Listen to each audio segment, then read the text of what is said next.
Buka Alkitab kita sama-sama dari Ulangan pasal 30. Ulangan pasal 30, ayat yang ke-15 sampai ayat yang ke-20. Siapa saudara yang ingin hidupnya dikutuk? Saya percaya tidak ada seorang pun yang ingin hidupnya dikutuk. Amin. Nah, kalau saya bertanya pada saudara, siapa yang ingin hidupnya diberkati? Saya percaya setiap kita angkat tangan. Betul? Iya kan? Karena setiap kita, siapapun saudara. Ya kan? Saudara mau orang yang paling miskin di kota ini, atau saudara mau orang yang paling kaya di kota ini. Tapi kalau bicara berkat, semua kita ingin diberkati. Amin. Tapi tahukah saudara bahwa dari pihak Allah, Allah juga rindu memberkati kita. Kita seringkali punya konsep bahwa Allah itu seperti Allah yang pelit gitu. Ya kan? Nah, saudara gue yang kasih dalam Tuhan, Allah bukan Allah yang pelit. Yang kita mesti nyembah dia sampai udah nangis habis-habisan, mata udah bengkak, udah lemes, suara udah habis. Tuhan, berkati gak sih Tuhan? Tuhan turunin netes satu, tes, lumayan. Allah kita adalah Allah yang senang memberkati. Amin. Seperti kita rindu diberkati, seperti itu Allah rindu memberkati. Mungkin setelah menatap saya dan bilang, loh kalau saya rindu diberkati, Allah rindu memberkati, kelop dong pendeta. Tapi dengar baik. Ada yang membatasi Allah dalam memberkati, yaitu firman-Nya sendiri. Karena Allah bisa buat segala sesuatu. Tapi satu-satunya yang dia tidak pernah buat, dia tidak akan pernah melanggar firman-Nya sendiri. Amin. Sampai sini sudah ngerti mau saya? Ya kan? Loh, pendeta kalau saya rindu diberkati, lalu Allah rindu memberkati. Kenapa dia nggak buru-buru memberkati? Dengar baik. Allah dibatasi oleh apa? Firman-Nya. Allah bisa lakukan segala perkara. Satu-satunya yang Allah tidak bisa kerjakan adalah Allah tidak bisa melanggar firman yang dia buat sendiri. Contohnya Alkitab berkata upah dosa ialah maut. Ya kan? Kalau kita tetap berdosa, tidak mungkin Allah bisa berkati kita. Alkitab berkata bukan tangan Tuhan kurang panjang, bukan telinganya nggak sanggup dengar, tapi yang menjadi jurang penghambat kamu dengan Allahmu, yaitu segala dosa dan kejahatanmu. Nah, kalau saya tetap hidup dalam dosa dan kejahatan, tidak mungkin Allah bisa berkati kita. Karena Allah tidak mungkin melanggar apa? Firman-Nya sendiri. Sampai di sini sudah ngerti mau saya? Nah, itu akan kita pelajari hari ini. 4 ciri orang percaya yang hidup dalam berkat Tuhan. Ayat 15. Ingatlah, aku menghadapkan padamu pada hari ini apa? Kehidupan dan keberuntungan, kematian dan kecelakaan. Karena pada hari ini aku memerintahkan kepadamu untuk apa? Mengasihi Tuhan Allahmu dengan hidup menurut jalan yang ditunjukkannya. Dan apa? Berpegang pada perintah, ketetapan, dan peraturannya. Supaya engkau hidup dan apa? Bertambah banyak dan apa? Diberkati oleh Tuhan. Jadi karena Tuhan ingin memberkati kita, dia kasih tahu syarat-syaratnya. Dia beritahu, hei aku rindu supaya kamu diberkati. Tapi jalan ini yang harus kamu buat. Supaya apa? Supaya engkau hidup, bertambah banyak dan apa? Diberkati oleh Tuhan Allahmu di negeri kemana engkau masuk untuk mendudukinya.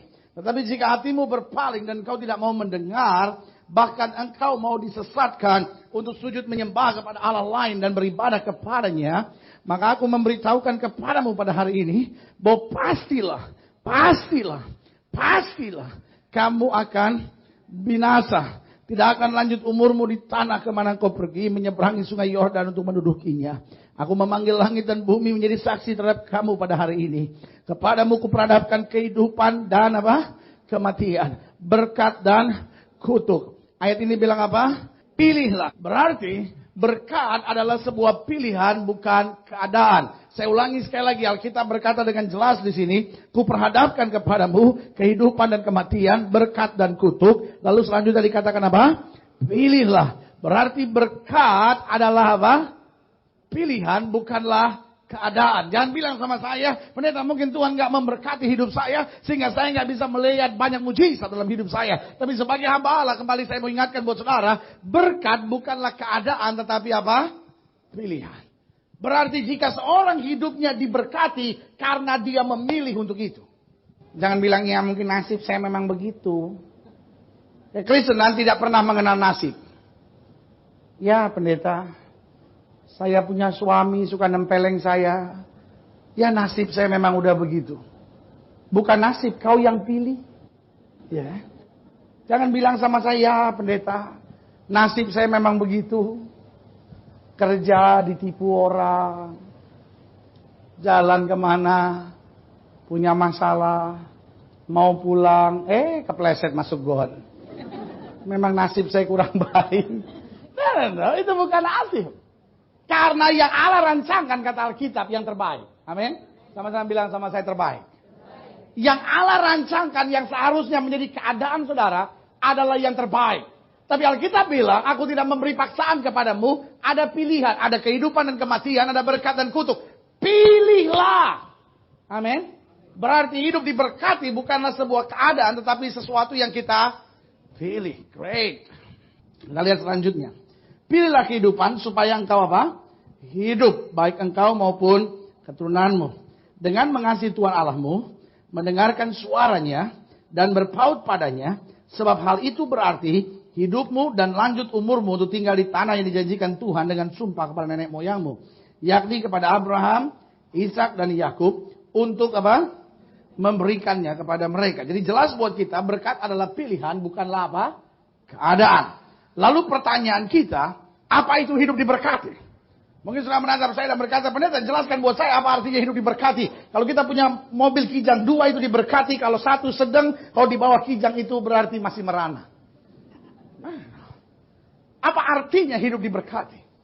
Saya percaya bahwa hidup diberkati yang pertama berarti memperoleh kepastian keselamatan. Amin. Orang yang punya kepastian keselamatan adalah orang yang diberkati. Saudara boleh menatap saya dan berkata, pendeta saya punya mobil yang paling bagus di kota ini. Yang belum banyak orang punya. Karena memang saya import langsung dari luar negeri. Ketika orang bertanya pada dari mana kau import? Afghanistan. Toh luar negeri juga. Atau dari timur-timur. Kan luar negeri juga itu sekarang itu kan. Ya kan? Tetapi yang saya mau jelaskan buat saudara bahwa kalau berkat hanya diukur dengan materi. Maka saya beritahu. Orang percaya perlu banyak menangis. Kenapa? Karena ada banyak orang yang bukan Kristen yang jauh lebih kaya dari saudara. Betul? Tetapi apa artinya hidup diberkati? Hidup diberkati artinya kita punya kepastian keselamatan. Tahukah saudara? Orang yang paling kaya adalah orang yang kekayaannya kekal. Saya suka dengar ada orang bilang sama saya begini. Pendeta, saya punya harta ini pendeta. 7 turunan gak habis. 7 turunan, 8 tanjakan, 9 tikungan. Itu gak habis. Itu kan baru 7 turunannya. Ya. Tapi 7 turunan gak habis. Tiba-tiba ada masalah krisis ekonomi. Utang memuncak. Utang 7 turunan gak habis sekarang. Ya. Banyak orang yang tadinya pikir kekayaan 7 turunan gak habis. Sekarang utang 7 turunan gak habis, saudara. Iya kan? Jadi, kekayaan yang paling kaya adalah diukur berdasarkan lamanya kekayaan itu bertahan. Sampai di sini sudah ngerti mau saya. Iya kan? Tapi kalau kekayaan itu dikeruk-dikeruk meskipun bertahan, makin lama makin habis. Tapi kalau kita punya keselamatan, apa artinya? Keselamatan selalu punya sifat kekal. Kalau saya diselamatkan, kata Alkitab, aku dan sisi keluargaku diselamatkan. Lalu selanjutnya kita bilang apa? Anak cucu orang benar tidak akan meminta-minta roti. Nah lalu kalau dia hidup benar juga, anak cucunya tidak akan meminta-minta roti. Jadi saya bisa bayangkan bahwa keselamatan itu bicara tentang sesuatu yang kekal. Bukan hanya di sorga. Bukan hanya di sini sudah bisa bersuka cita. Tapi sampai di sorga. Sudah dapat berjalan dengan tenang dan berkata, aku adalah orang-orang yang diberkati karena dapat berjumpa Tuhan muka dengan muka. Amin. Yang pertama adalah apa? Kepastian keselamatan. Berarti kalau saudara orang yang punya kepastian keselamatan, saya beri nama engkau orang yang diberkati. Amin. Sampai di sini sudah ngerti mau saya? Karena tingkatan berkat itu ada 3. Yang pertama, orang yang disebut orang kaya. Orang kaya pasti diberkati nggak? Orang kaya pasti diberkati nggak? Orang kaya pasti diberkati nggak? Dia korupsi misalnya, karena dia jadi bini piaraan orang kaya, begitu misalnya. Dia pasti diberkati nggak? Belum tentu, enak aja, saudara main bangun-bangun, iya. Kalau dia bini piaraan orang kaya, mana bisa diberkati, saudara-saudara. Ya kan? Kalau dia hasil korupsi, mana bisa dia orang diberkati, saudara-saudara. Ya kan? Orang yang bisa kaya, bisa. Tanpa berkat bisa nggak kaya? Bisa. Orang yang nyembah di gunung-gunung, percaya dukun-dukun bisa kaya nggak? Bisa. Tingkatan pertama itu kaya. Tapi kaya nggak ada artinya banyak. Kaya tapi berkelahi melulu. Kaya tapi akhirnya minum obat terlarang. Kaya tapi stres. Ya. Kaya tapi punya anak ngiler melulu. Ada orang karena kaya dia bikin tumbal anaknya sendiri. Bodoh sekali itu orang. Ya kan? Ada yang begitu. Ada. Nah, jadi dia kaya tapi nggak diberkati. Tingkatan yang kedua adalah orang yang diberkati. Karena orang yang diberkati pasti kaya. Amin. Orang diberkati itu pasti kaya. Dan mungkin selama menatap saya dan berkata pendeta, jadi kalau orang diberkati rumahnya pasti mewah. Nah, orang diberkati pasti kaya. Kenapa dia kaya? Karena dia bisa puas dengan segala yang dia punya. Paulus bilang begini, aku tahu apa artinya kelebihan, aku tahu apa artinya kekurangan. Tapi dalam segala hal aku belajar mencukupkan diri. Karena aku percaya bahwa segala perkara dapat kutanggung di dalam Yesus yang memberi kekuatan bagiku. Nah yang ketiga tingkatannya bukan sekedar berkat, tetapi hidup berkelimpahan. Apa artinya hidup berkelimpahan? Hidup berkelimpahan artinya buat saya cukup dan saya punya sesuatu yang saya bisa bagikan buat orang lain. Sesuatu itu mungkin bukan bernama uang, tapi sesuatu itu mungkin bernama sukacita. Sesuatu itu mungkin bernama kata-kata kekuatan. Sesuatu itu mungkin bernama kesaksian kehidupan yang dapat saya bagikan buat orang lain sehingga yang lemah dapat dikuatkan. Sampai di sini sudah ngerti mau saya? Berarti waktu kita bicara tentang hidup diberkati. Yang pertama saya punya kepastian keselamatan. Amin. Yang kedua, saya bisa hidup dalam damai. Ya, ya? Ketika sudah hidup dalam damai, saya beri nama, engkau adalah orang yang diberkati. Meskipun engkau naik kereta dari Depok sampai ke sini, tapi kau naik kereta dengan tenang, yes, ya kan? Kau tidak bingung dompetmu akan diambil orang, kau tidak bingung handphonemu akan diambil orang, karena memang handphone tak punya, dompet tak ada. Ya. Jadi sepanjang ini pendeta tega nih. Ya. Jadi sepanjang perjalanan dari Depok sampai Cikini, engkau bisa tidur dengan aman. Dimulai dengan Bapak terima kasih, diakhiri dengan Bapak terima kasih. Amin. Amin. Tinggal pengumuman kau tiba di stasiun Cikini, bikin kau kaget dan bilang, udah nyampe kita. Ya. Tetapi kedamaian itu sesuatu yang paling mahal yang kau bisa punya. Makanya saya beri nama orang yang bisa hidup damai adalah orang yang diberkati. Ya kan? Soalnya mungkin seperti kebanyakan orang sudah naik Mercy, cuman yang jendelanya banyak, pintunya 2, sopirmu belagunya minta ampun, tidak mau antar sampai rumah, cuman antar sampai stasiun terdekat. Tapi dia tidak menuntut terlalu banyak, dia tidak minta gaji bulanan, pokoknya naik, bayar, turun gratis. Saudara ku yang kasih dalam Tuhan. Tapi kalau engkau damai, saya beri nama engkau orang yang diberkati. Amin. Jadi yang pertama berkat itu apa? Orang yang memperoleh kepastian, keselamatan. Yang kedua siapa orang yang diberkati? Orang yang hidup damai. Dan yang ketiga, orang yang diberkati adalah orang yang memiliki kekuatan dalam menghadapi masalah.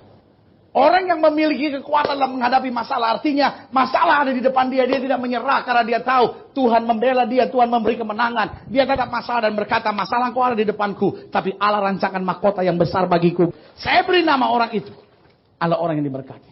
Amin. Ketika orang menghadapi masalah dan dia stres, ketika engkau menghadapi masalah, engkau jadi orang yang marah-marah. Ketika engkau menghadapi masalah, engkau melarikan diri ke diskotik. Engkau melarikan diri dengan obat terlarang. Engkau lari dengan seks bebas. Saya beri nama engkau orang yang paling miskin. Kenapa? Karena engkau gak punya kekuatan untuk menghadapi masalah. Jadi siapa orang yang diberkati? Kalau saya bicara tentang ciri orang yang diberkati, yang saya mau jelaskan adalah diberkati artinya yang pertama apa? Memiliki kepastian, keselamatan. Yang kedua apa? Memiliki kedamaian dan ketenangan. Dan yang ketiga apa? Memiliki kekuatan untuk menghadapi masalah. Nah, apa cirinya? Nah, itu akan kita pelajari. Apa ciri orang percaya yang hidupnya diberkati? Yang pertama, coba lihat ayat yang ke-16. Ayat yang ke-16 bilang apa? Karena pada hari ini, aku memohon kepadamu, kalau bisa, cobalah sekali-sekali kalau ada waktu. Gilbert baca ayat mana lagi nih? No, Alkitab tidak bilang aku memohon. Ayat 16 bilang apa? Pada hari ini aku apa? Memerintahkan. Perintah itu artinya unconditional. Saya tidak mau tahu kamu bisa atau tidak bisa. Saya tidak mau tahu kamu siap atau tidak siap. Pokoknya ini perintah. Aku memerintahkan kepadamu untuk apa? Mengasihi Tuhan Allahmu. Dengan hidup menurut jalan yang ditunjukkannya. Dan berpegang pada perintah, ketetapan dan peraturannya. Supaya dikatakan apa? Engkau hidup dan bertambah banyak. Dan apa? Diberkati oleh Tuhan Allahmu di negeri kemana engkau masuk untuk mendudukinya. Berarti yang pertama ciri orang percaya yang diberkati adalah hidupnya mengasihi Tuhan. Hidupnya mengasihi Tuhan. Mungkin saudara menatap saya dan bilang, pendeta, saya mengasihi Tuhan. Oh, mengasihi Tuhan bukan hanya dengan perkataan. Mengasihi Tuhan yang pertama harus dengan waktu. Amin. Kalau kita bilang saya mengasihi Tuhan, maka pertanyaan kita, berapa waktu yang kita luangkan bersama dengan Tuhan? Kalau saya bilang sama saya mengasihi Tuhan, lalu tiap hari saya cuma ada di depan Luz Maria, bingung sama Gustavo yang kena amnesia itu, atau si Betty. Kenapa Betty? Lalu setelah menatap saya dan bilang, tapi saya mengasihi Tuhan. Ya kita kan masih hidup di dunia ya, namanya ada TV yang kita tonton. Terus siapa yang bilang nonton TV tidak boleh? Tetapi pertanyaannya, kalau kita bilang kita mengasihi Tuhan, maka bisa terlihat dari waktunya. Ada seorang ibu yang bilang sama saya begini, pendeta, suami saya itu gila golf, pendeta. Gila sekali sama golf. Hari-hari kerjaannya golf melulu. Ya kan? Ada orang kalau golf itu, waduh, hari-hari golf. Cuman urusan bola kecil itu, dipukul sama dia, tuh. Dia yang pukul, dia yang cari. Bodoh sekali orang. Saya suka bilang itu orangnya suka main golf. Kebetulan saya nggak suka, makanya enak aja saya ngomong. Mungkin saudara kalau suka, saudara bilang enak aja, lu nggak suka jangan nyalain orang. Loh, kan pandangan saya, nggak apa-apa dong. Loh, orang tuh nggak dimana, coba saya lihat orang main basket. Ya kan enak kan, tuh, gitu kan. Dan orang main bola, gitu. Masih seru. Tapi kalau orang main catur aja masih seru. Satu majuin, seru. Nah, main golf, dia pukul. Dia yang pukul, dia yang cari sendiri. Tujuannya cuma sederhana. Kalau sudah masuk lubang itu, dia senangnya minta ampun. Pas dia udah diangkat. Jago juga gua katanya. Aduh, heran. Tapi kalau sudah suka golf juga nggak apa-apa. Jangan saudara pulang dari sini langsung bilang sama suami saudara, lu Gilbert bilang lu orang stres. Enggak, itu kan just only a joke. Ya kan, nggak apa-apa kalau sudah suka, biarin aja, itu kan olahraga ini ya kan. Tapi kalau orang suka, minta ampun. Istrinya lagi pergi ke mall. Dia lihat ada toko golf, ada model stick yang terbaru, ada bola model baru segitiga. Itu bukan bola, pendeta. Apa kali? Ya kan? Saya akan bilang sama istri saudara, kamu jalan aja muter-muter. Saya mau ini. Saya bilang apa? Golf lagi. Dia akan luangkan waktu untuk itu. Betul? Kalau dia pergi ke toko baju kaos, lalu ada baju kaos yang ada model golf yang bagus, dia lihat, boleh juga ini. Karena cinta membuat dia mengorbankan waktunya. Kalau kita bilang saya cinta Tuhan, lalu kita tidak korbankan waktu, saya beri nama, itu cinta gombal, saudara-saudara. Ya. Jadi yang pertama, mengasihi Tuhan itu artinya apa? Menyediakan waktu buat Tuhan. Lalu yang kedua, mengasihi itu berarti korban. Orang kalau suka golf, sticknya mahal itu. Nggak ada stick golf yang harganya 2.500. Nggak ada stick golf sama bola 5.000. Apa itu? Anak kecil punya kali yang mahal apapun dia beli karena dia suka. Ya. Nah kalau kita bilang saya mengasihi Tuhan, maka ada apa Kadang-kala kita harus bangun lebih pagi. Kadang-kala kita harus tidur lebih malam. Kadang-kala kita udah lelah tapi kita ingat, wah ada teman saya ini yang jauh dari Tuhan, dia lagi sakit sekarang. Saya mesti datang dan saya mesti ngomong tentang Yesus sama dia. Amin. Jadi perlu ada apa korban. Ini orang nih gue ngeliat dia empet banget nih. Tapi dia nih gak kenal kebenaran nih. Gue mesti sabar nih untuk bisa bawa dia pada Tuhan. Itu kan. Ada Korban. Sampai sini sudah ngerti maksud saya? Jadi cinta Tuhan yang pertama ada apa? Waktu. Lalu yang kedua ada korban. Dan yang ketiga ada kerinduan untuk menyenangkan. Ada kerinduan untuk menyenangkan. Misalnya anak muda pacaran. Lamhot. Iya Lamhot. Lamhot itu nama orang Manado. Lamhot runtuwene. Mana ada. Lamhot. Lamhot. Dia jatuh cinta sama Lamria. Batak kali itu kan. Itu orang udah namanya Lamhot sama Lamria itu pasti itu. Kalau nggak si Tepu Panggabean itu. Itu Batak. Nah itu misalnya dua anak muda jatuh cinta. Lamhot senang sama Lamria. Jatuh cinta dia. Kalau dia bilang cinta, maka yang akan timbul dalam pikirannya bagaimana saya membahagiakannya, menyenangkannya, ya kan? Gak mungkin orang jatuh cinta lalu bikin dia sampai marah gitu.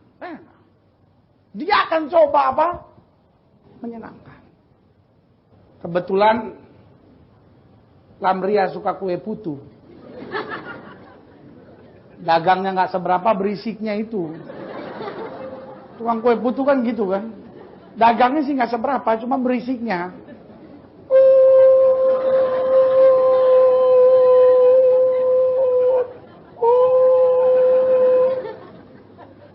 Kue kok nggak rohani sekali. Mengganggu ketentraman umat beragama.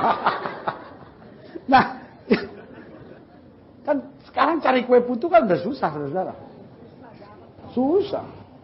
Dia sukanya kue putu sama kerak telur lagi. Itu kan nunggu Jakarta Fair dulu. Nunggu Jakarta Fair dulu baru bisa beli kue putu sama kerak telur, saudara.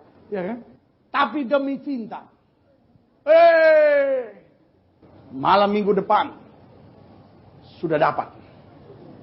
Kenapa? Cinta. Berusaha apa? Menyenangkan. Sampai di situ nggak ngerti mau saya?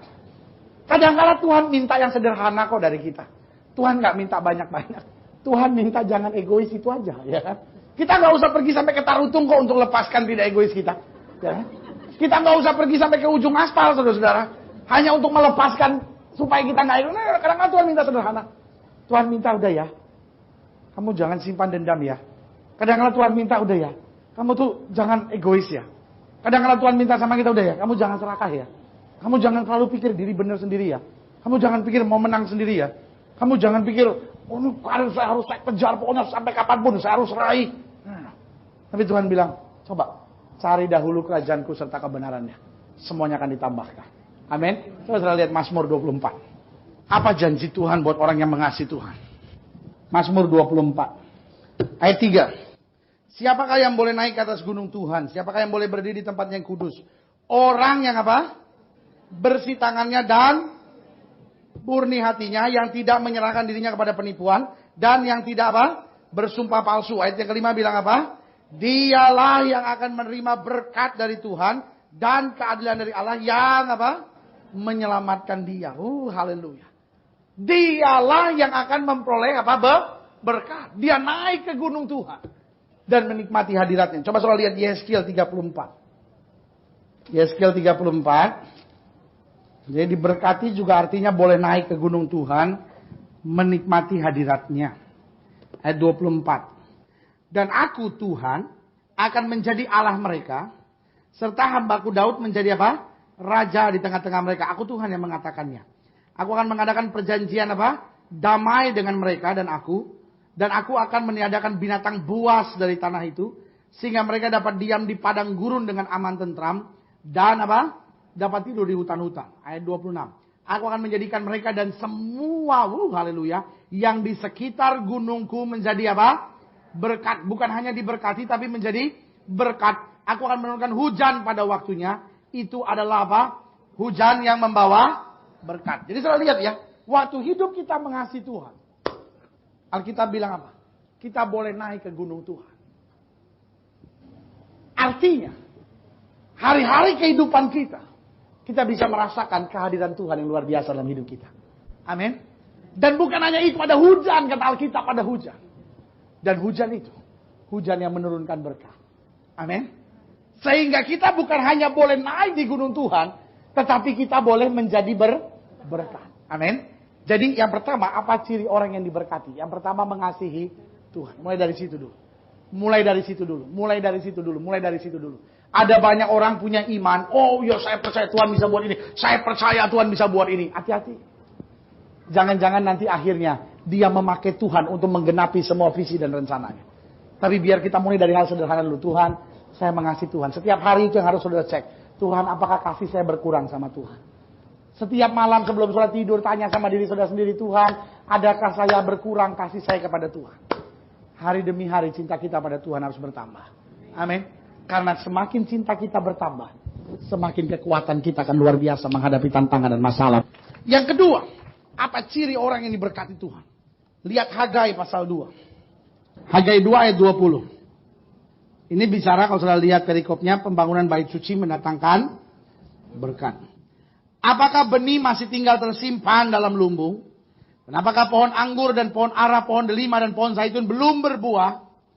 Perhatikan ayat bagian selanjutnya ayat 20. Mulai dari hari ini, aku akan memberi berkat. Dengan lain kata Tuhan mau bilang begini. Apakah benih masih tersimpan dalam lumbung? Belum kamu tabur. Apakah pohon anggur, pohon ara, pohon delima dan pohon zaitun belum juga berbuah? Mulai hari ini, aku akan memberkati sehingga semuanya itu akan jadi. Jadi yang kedua saya pelajari, apa sih ciri orang percaya yang diberkati? Yaitu orang-orang yang terlibat aktif dalam pembangunan rumah Allah. Alkitab berkata kita semua adalah batu yang hidup, yang dipersiapkan untuk pembangunan rumah Allah. Alkitab bilang apa? Kamu adalah batu penjuru. Sebab batu yang dibuang oleh tukang-tukang bangunan itu yang akan Tuhan pakai untuk menjadi batu penjuru. Sampai di sini sudah ngerti mau saya? Mungkin sudah menatap saya dan bilang, ya ampun pendeta, kita manusia dibilang batu sama pendeta, macam-macam aja. Ya. Maksud yang dijelaskan Alkitab, kenapa kita dibilang batu yang hidup untuk pembangunan rumah Allah? Artinya setiap kita perlu terlibat dalam perluasan kerajaan Allah di muka bumi. Amin. Kita nggak akan pernah lihat berkat Allah luar biasa dalam hidup kita sampai kita berbuat sesuatu buat Tuhan.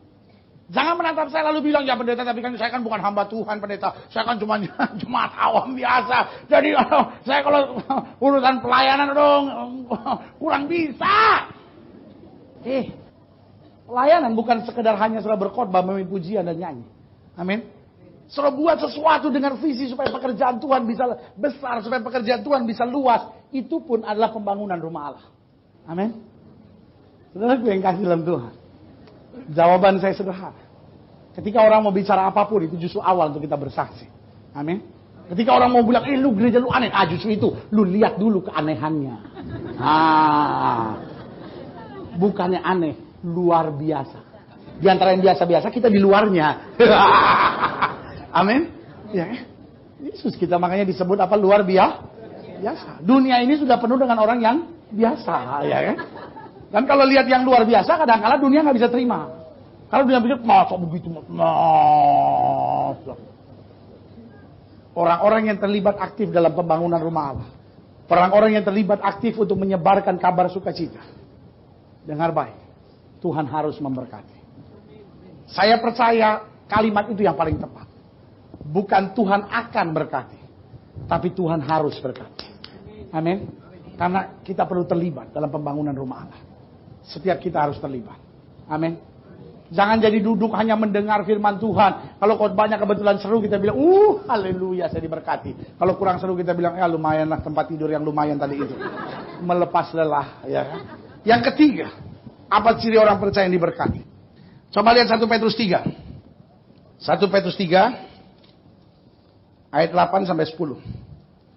Dan akhirnya, hendaklah kamu semua seia sekata seperasaan mengasihi saudara-saudara, penyayang dan rendah hati. Dan janganlah membalas kejahatan dengan kejahatan atau caci maki dengan caci maki. Tetapi sebaliknya, hendaklah kamu apa? Memberkati. Karena untuk itulah kamu dipanggil, yaitu untuk apa? Memperoleh berkat. Sebab siapa yang mau mencintai hidup dan mau melihat hari-hari baik, ia harus apa? Menjaga lidahnya terhadap yang jahat dan bibirnya terhadap ucapan-ucapan yang menipu. Berarti yang ketiga, apa ciri orang percaya yang diberkati? Yaitu orang yang menjaga mulut dan perkataannya. Mulut saudara itu bisa jadi sumber berkat, tapi bisa jadi sumber kutuk.